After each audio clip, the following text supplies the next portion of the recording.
I'm Kelsey, 27 years old, and for 3 years I've been raising my sister's 4 kids like they're my own. My cafe business crashed and burned, leaving me broke. So I moved in with her to start over. But instead of rebuilding my life, I became her unpaid nanny, cooking, driving, and parenting while she worked nights at a bar and barely showed up. I juggled a part-time job at a music venue and late-night music production classes, chasing a dream that felt further away every day. Then one night she dropped a bombshell. I'm pregnant again. 5th kid. My stomach twisted.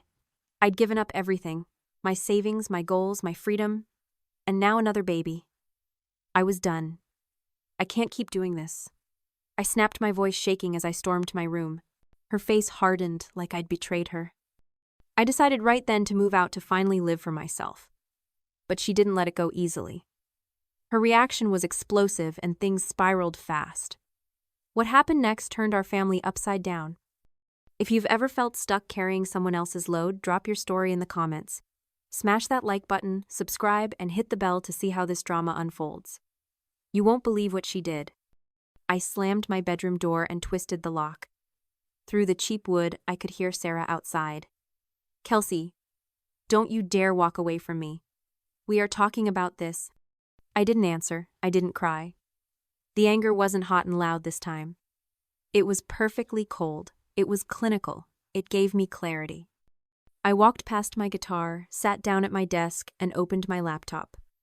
For the first time in months, I didn't open my audio mixing software. I didn't look at the online production classes I was already failing. I opened a new browser tab. Zillow, apartments for rent, Austin, studio. The numbers blurred on the screen. $1,500. $1,600. I opened another tab. My bank account. My stomach didn't drop, it just went numb.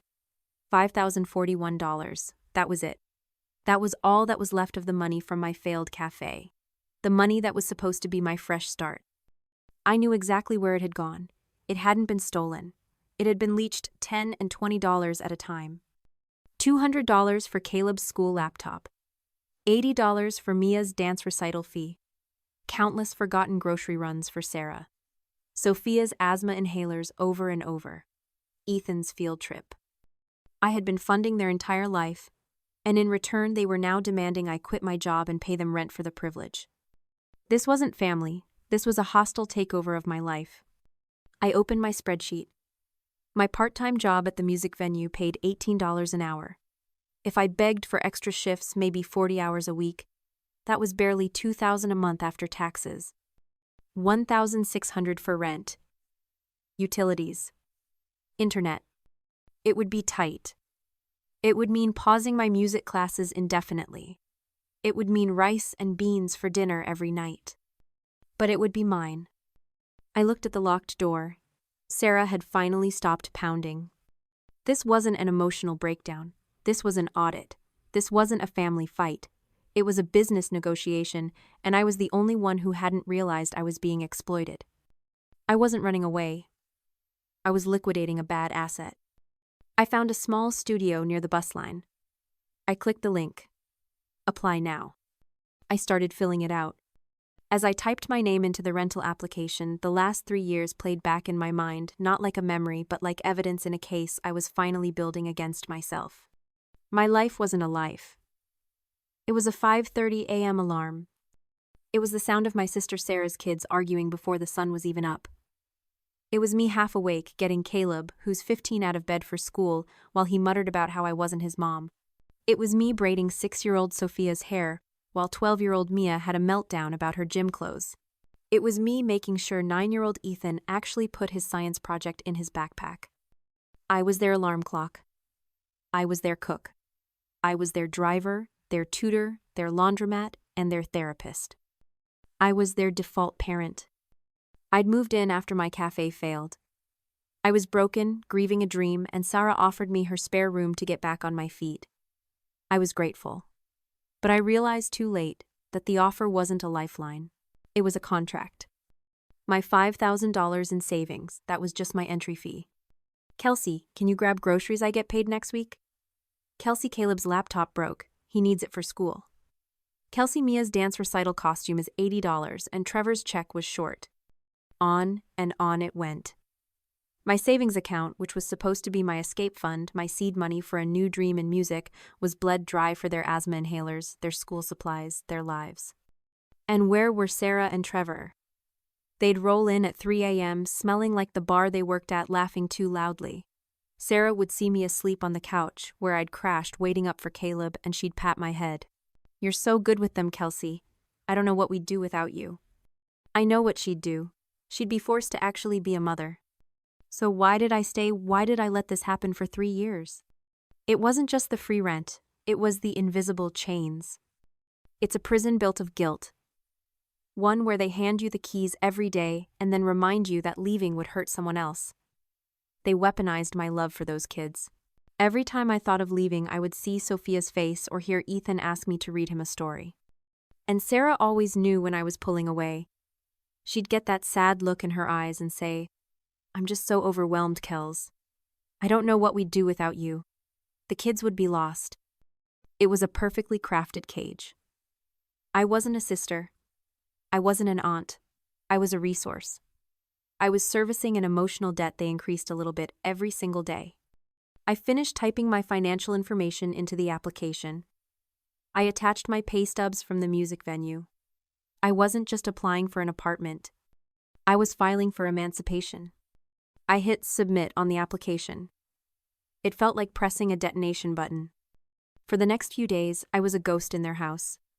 I did the bare minimum, made sure the kids were fed, got them to school, but I stopped cleaning up after Sarah and Trevor. I stopped mediating their arguments. I just disengaged. They noticed. I was in the kitchen calculating my budget on a legal pad when Sarah and Trevor walked in. They didn't just walk. They positioned themselves blocking the exit. "You're acting weird, Kelsey," Sarah said, crossing her arms. "You've been glued to that laptop all the time. But you're not in your room with your headphones on. What's going on?" "I'm just working on some things," I said, not looking up.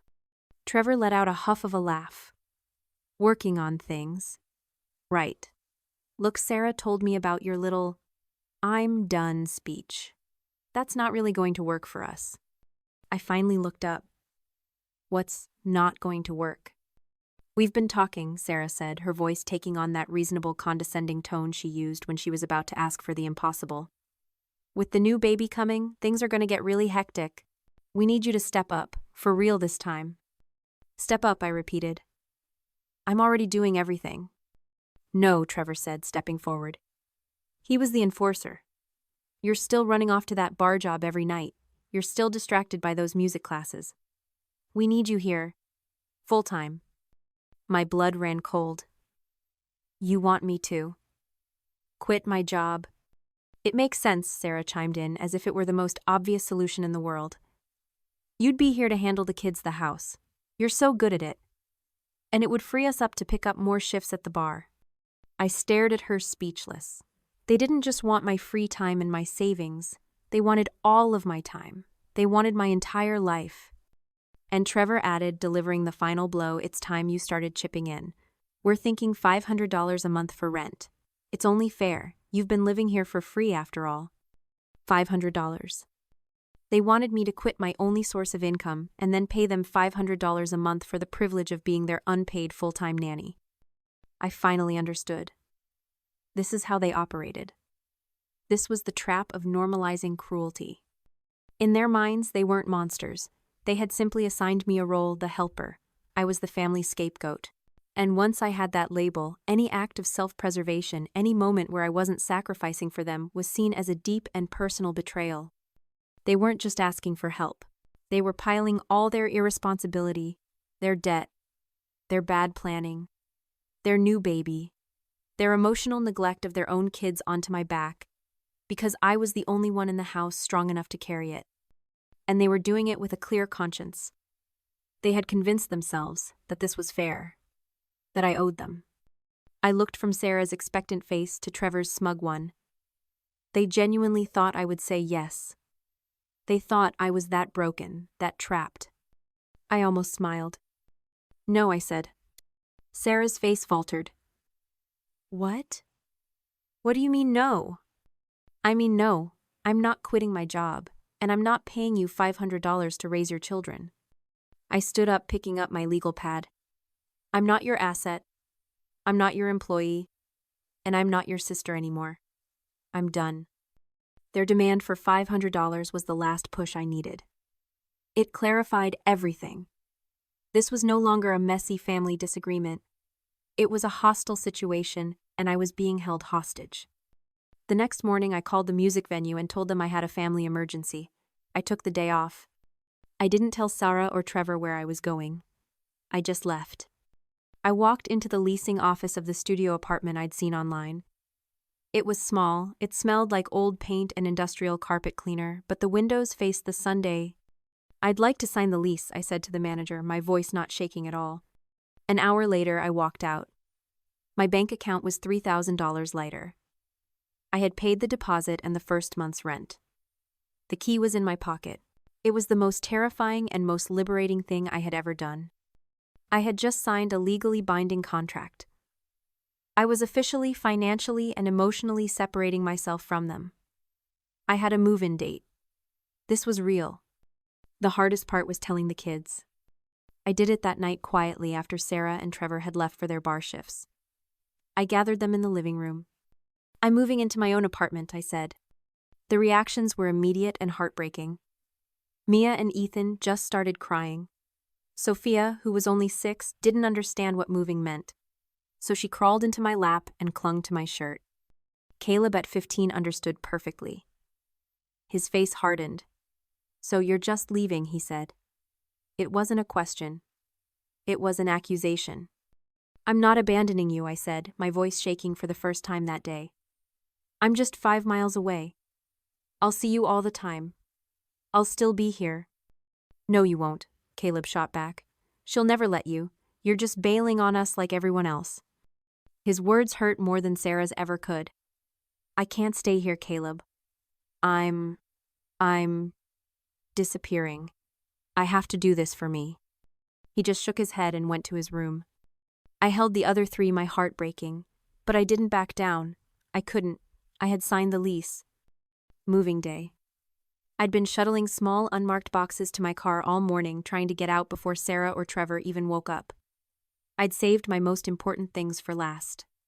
I was walking down the hall carrying the cardboard box that held my simple recording interface, my headphones, and my microphone. It was my entire studio in a box, the only part of my old life that still mattered. They were standing at the front door blocking it. Sarah was holding a cup of coffee, her arms crossed. Trevor was leaning against the doorframe, smirking.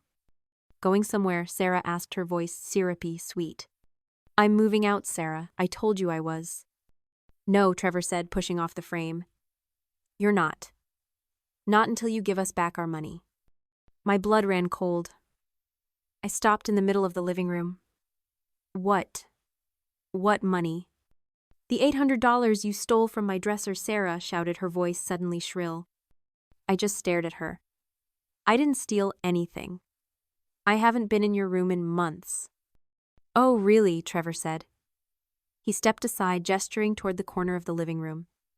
And I guess this just happened on its own. I looked. His prized acoustic guitar, the expensive Martin he always polished but never actually played, was in pieces on the floor. The neck was snapped clean off. It looked like someone had stomped on it. What? No, I didn't. I would never do that. You did this. Trevor said, his voice low and menacing.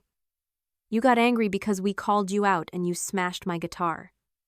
You're trying to sabotage us because you're jealous.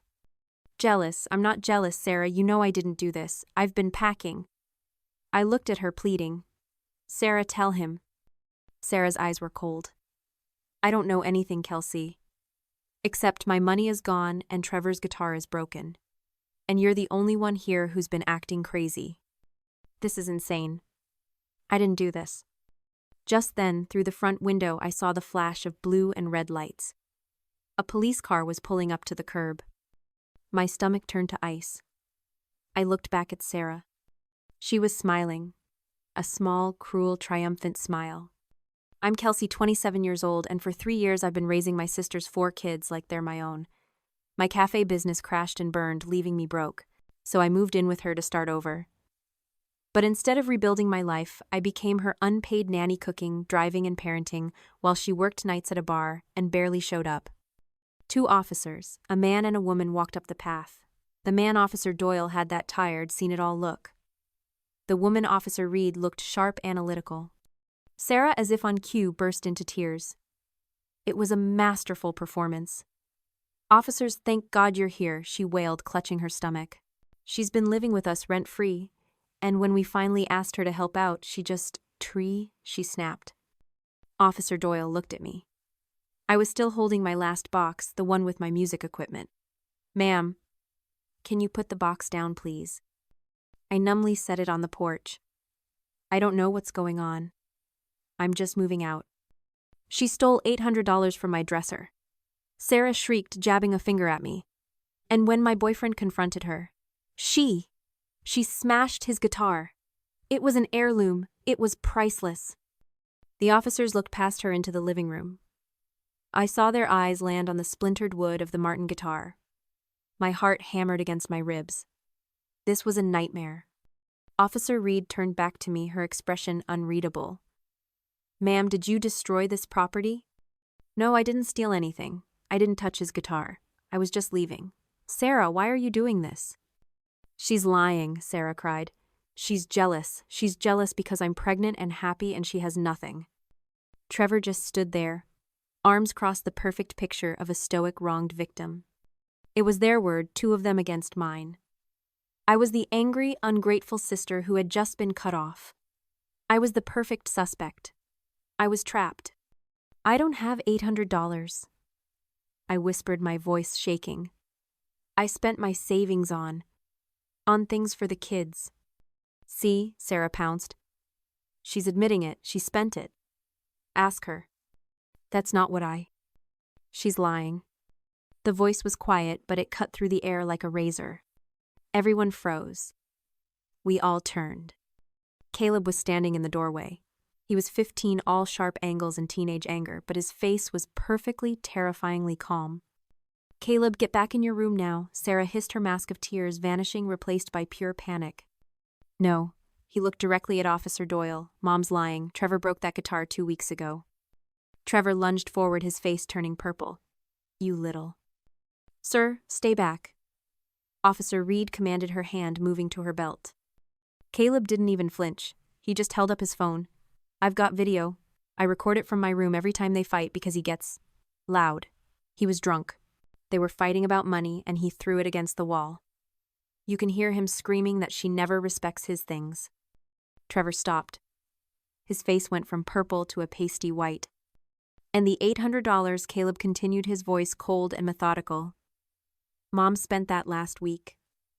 On a new sound system for her car. I heard her bragging to her friend on the phone about how she finally had cash to spare and that Trevor would never even notice." The silence on the porch was deafening. Sarah looked like she'd been struck by lightning. Caleb wasn't finished. He finally looked at his mom. "Kelsey didn't steal anything. She's been paying for our school clothes and groceries for 3 years. She's been more of a parent than you 2 ever were. She's the only one who ever shows up. You're just mad she's finally leaving." Every word landed like a hammer blow. This was it. The entire power dynamic of the last 3 years, the web of guilt and obligation and emotional blackmail, shattered right there on the front porch. Officer Doyle sighed long and heavy. He'd seen enough. He turned to Sarah, his voice hard. "Ma'am, filing a false police report is a serious crime. We could arrest you right now for this. Do you understand me?" Sarah just stared, her mouth opening and closing, but no sound came out. The fake tears were gone, replaced by the real, ugly, panicked sobs of someone who had been caught. The officer looked at me. "You're free to go, ma'am. I suggest you do it quickly." I nodded, numb. I picked up my box. I looked at Caleb. He just gave me a stiff, almost imperceptible nod. I couldn't find the words. Thank you felt too small for what he'd just done. He'd just given me my life back. I got in my car. I put the box with my microphone on the passenger seat. I didn't look back. I didn't wait to see what Sarah or Trevor would do, or what the officers would say next. I just put the car in drive and pulled away from the curb. I didn't even look in the rearview mirror. I drove to my studio.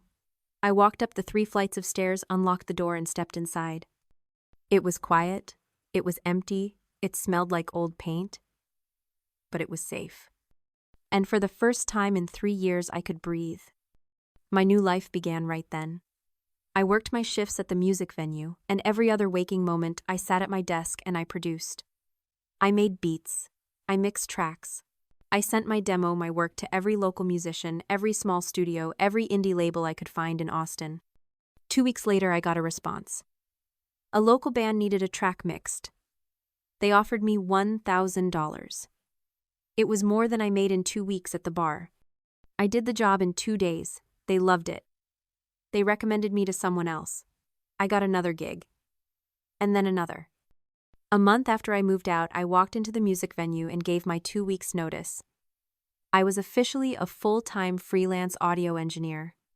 My friend Chloe, who worked in production, kept me updated on the fallout. Trevor had left. He packed his bags the day after the police incident and just disappeared. Word got around that he'd found out the new baby wasn't even his.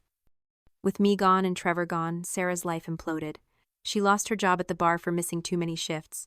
Her life built on exploiting everyone else had crumbled the second the support beam was finally removed. I thought about Caleb. I packed up my old, simple recording interface and the first microphone I ever bought. The gear I'd started with. I mailed it to him, addressed to Caleb at the house. The note was simple: keep creating. A few weeks later, an audio file landed in my inbox. The sender was an anonymous email, but the file was titled Caleb's First Track. I put on my best headphones and pressed play. It was rough. The mixing was muddy. The levels were all over the place. But the beat was incredible. It was complex and raw and full of all the things he couldn't say. I smiled. I didn't just save myself. I had planted a seed. If you're out there listening to this and you feel like you're on the fringes, the one who always gives and never gets, the one they only call when they need something, please hear me. You are not their servant. You are not invisible. Your worth is not defined by how much you can carry for others. It's okay to put the burden down. It's okay to walk away. It's okay to choose yourself.